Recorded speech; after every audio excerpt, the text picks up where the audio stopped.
اللہ الرحمن الرحیم۔ السلام علیکم ورحمۃ اللہ وبرکاتہ۔ ایک مرتبہ حضور نبی کریم صلی اللہ علیہ وآلہ وسلم کسی سفر پر تشریف لے گئے۔ آپ کی عدم موجودگی میں حضرت علی رضی اللہ تعالیٰ عنہ نے اپنے گھر میں کچھ رقم بھیجی۔ حضرت فاطمہ الزہراء رضی اللہ تعالیٰ عنہا نے اس رقم سے 2 کنگن بنوا لیے اور ایک پردہ خرید کر اپنے دروازے پر لٹکا لیا۔ جب آپ صلی اللہ علیہ وآلہ وسلم سفر سے واپس تشریف لائے تو اپنی عادت مبارکہ کے مطابق سیدھے اپنی صاحبزادی کے پاس تشریف لائے۔ آپ صلی اللہ علیہ وآلہ وسلم کی نظر حضرت فاطمہ الزہراء رضی اللہ تعالیٰ عنہا کے کنگنوں اور دروازے پر لٹکے ہوئے پردے پر پڑی تو واپس پلٹ گئے۔ حضرت فاطمہ رضی اللہ تعالیٰ عنہا نے آپ کو دیکھا تو استقبال کے لیے خوشی خوشی دروازے کی طرف لپکیں۔ آپ صلی اللہ علیہ وآلہ وسلم کو واپس جاتے دیکھ کر آپ رضی اللہ تعالیٰ عنہا رونے لگیں اور سب سمجھ گئیں کہ آپ صلی اللہ علیہ وآلہ وسلم کو ان چیزوں سے نہایت ناگواری گزری ہے۔ پہلے تو آپ صلی اللہ علیہ وآلہ وسلم نے کبھی بھی ایسا نہیں کیا تھا۔ آپ رضی اللہ تعالیٰ عنہا نے فوراً پردہ اتار دیا، دونوں کنگن بھی نکال لیے۔ پھر آپ رضی اللہ تعالیٰ عنہا نے حضرت حسن اور حضرت حسین رضی اللہ تعالیٰ عنہما کو بلوایا، ایک کو کنگن تھمائے دوسرے کو پردہ، اور ان سے فرمایا یہ دونوں چیزیں اپنے نانا جان کے پاس لے جاؤ اور ان سے کہنا آپ صلی اللہ علیہ وآلہ وسلم کی عدم موجودگی میں ہم نے ان چیزوں کے علاوہ اور کچھ نہیں بنایا۔ یہ آپ صلی اللہ علیہ وآلہ وسلم کی خدمت میں حاضر ہیں۔ آپ صلی اللہ علیہ وآلہ وسلم ان کا جو جی چاہے کیجیے۔ دونوں صاحبزادے ان دونوں چیزوں کو لے کر آپ صلی اللہ علیہ وآلہ وسلم کی خدمت میں پہنچے۔ والدہ محترمہ کا پیغام آپ صلی اللہ علیہ وآلہ وسلم کو دیا۔ آپ نے دونوں کے منہ پر بوسہ دیا، شفقت سے اپنے زانوئے مبارک پر بٹھایا اور خوشی کا اظہار فرمایا۔ پھر حکم فرمایا چاندی کے یہ دونوں کنگن توڑ دیے جائیں۔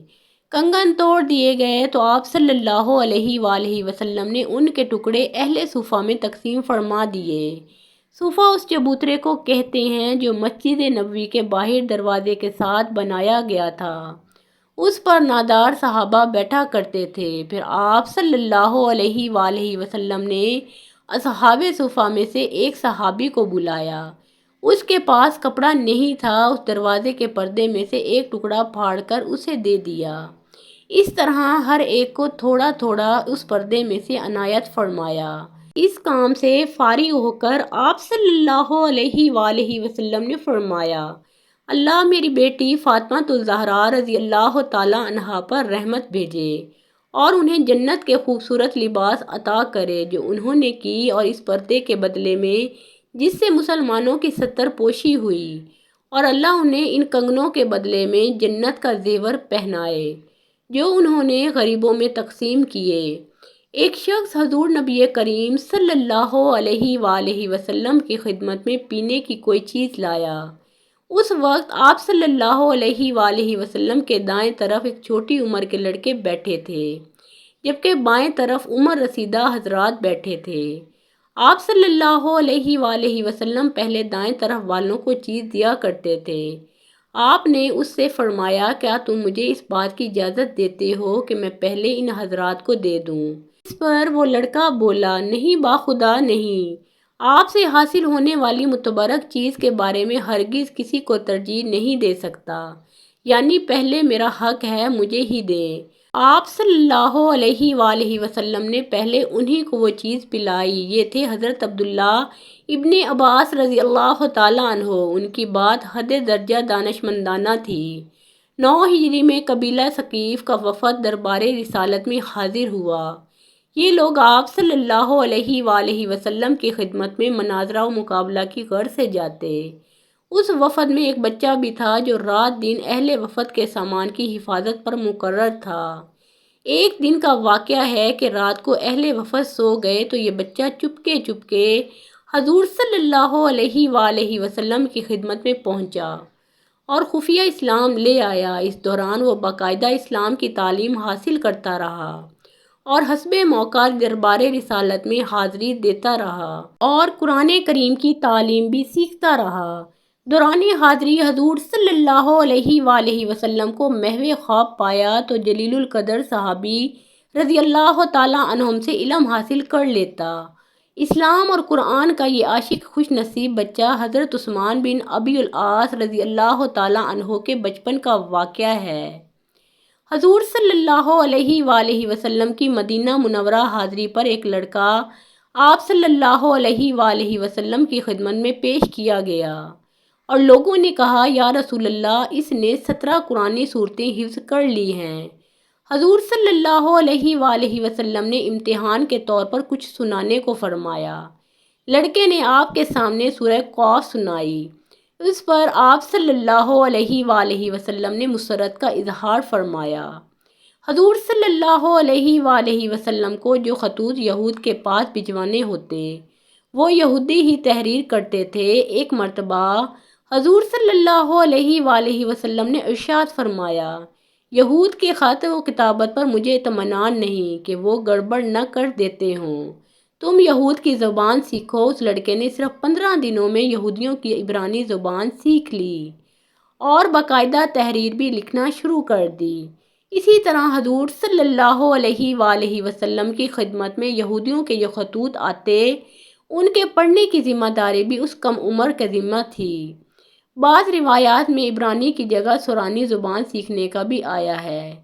یہ لڑکا صحابہ میں حضرت زید بن ثابت رضی اللہ تعالیٰ عنہ کے نام سے مشہور تھے۔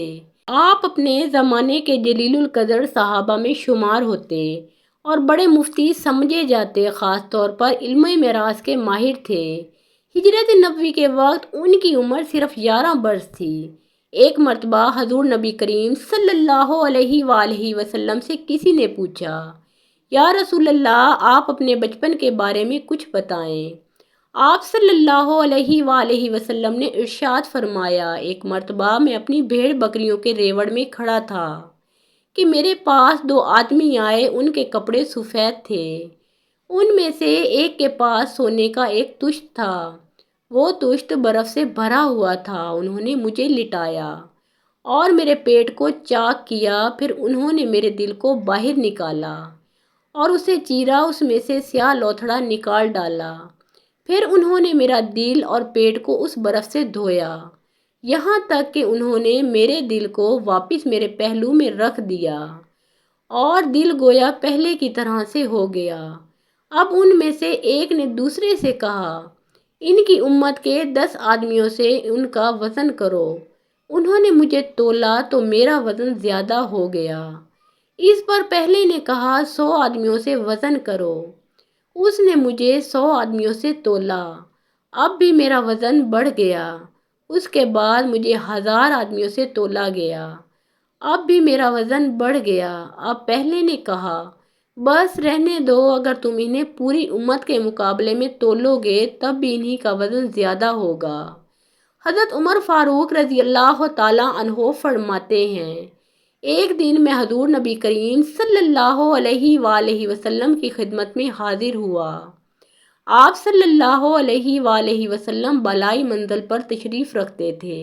آپ صلی اللہ علیہ وآلہ وسلم کے جسم مبارک پر صرف ایک تہ بند تھا، ایک کھری چارپائی تھی، سرہانے ایک تکیہ پڑا تھا جس میں خرمے کی چھال بھری ہوئی تھی، ایک طرف مٹھی بھر جو رکھے ہوئے تھے، ایک کونے میں پائے مبارک کے پاس کسی جانور کی کھال پڑی تھی، کچھ مشکیزے کی کھالیں سر کے پاس گھنٹنی پر لٹک رہی تھیں۔ حضرت عمر فاروق رضی اللہ تعالیٰ عنہ کہتے ہیں کہ یہ دیکھ کر میری آنکھوں سے آنسو جاری ہو گئے۔ حضرت صلی اللہ علیہ وآلہ وسلم نے رونے کا سبب دریافت کیا تو حضرت عمر فاروق رضی اللہ تعالیٰ عنہ نے عرض کی، یا رسول اللہ میں کیوں نہ روؤں؟ چارپائی کے باندھ سے جسم اقدس پر بدیاں پڑ گئی ہیں، اس میں جو سامان ہے وہ نظر آ رہا ہے، کیسر و کسرا تو باغ و بہار کے مزے لوٹیں اور خدا کے پیغمبر و برگزیدہ ہو کر آپ صلی اللہ علیہ وآلہ وسلم کے سامان خانہ کی یہ کیفیت ہو۔ آپ صلی اللہ علیہ وآلہ وسلم نے ارشاد فرمایا، اے ابن خطاب، تم کو یہ پسند نہیں کہ وہ یہ دنیا لیں اور ہم آخرت، یہ حضرت صلی اللہ علیہ وآلہ وسلم کی سیرت طیبہ کا مشہور واقعہ ہے۔ آپ ذرا غور کیجئے کہ ہم دنیا و آخرت میں کس کو زیادہ ترجیح دیتے ہیں۔ ہمیں ان دونوں میں سے کس کو زیادہ ترجیح دیتے ہیں؟ ہمیں ان دونوں میں سے کس کو زیادہ ترجیح دیتے ہیں؟ ہمیں ان دونوں میں سے کون سی شے زیادہ مرغوب ہے؟ اسلام کا جھکاؤ دنیا کے مقابلے میں آخرت کی طرف زیادہ ہے، کیونکہ وہ ابدی زندگی ہے۔